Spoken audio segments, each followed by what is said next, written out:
Welcome to 5 Minutes in the Word. My name is Celina, and I'm deeply grateful for this journey of faith we walk together each day. Today's reading introduces us to Abram's family and the beginnings of his story, where God's redemptive plan takes clearer shape in history. We're reading from Genesis chapter 11, verses 27 to 32.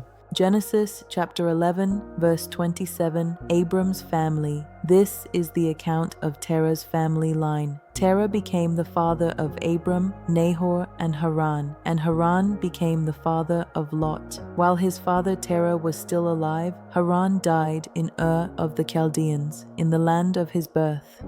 Abram and Nahor both married. The name of Abram's wife was Sarai, and the name of Nahor's wife was Milcah. She was the daughter of Haran, the father of both Milcah and Iscah. Now Sarai was childless because she was not able to conceive. Verse 31, Terah took his son Abram, his grandson Lot, son of Haran, and his daughter-in-law Sarai, the wife of his son Abram, and together they set out from Ur of the Chaldeans to go to Canaan. But when they came to Haran, they settled there. Verse 32, Terah lived 205 years, and he died in Haran. May the Lord bless the reading of his word. Amen. Every ending is also a beginning, and this passage reminds us of that truth.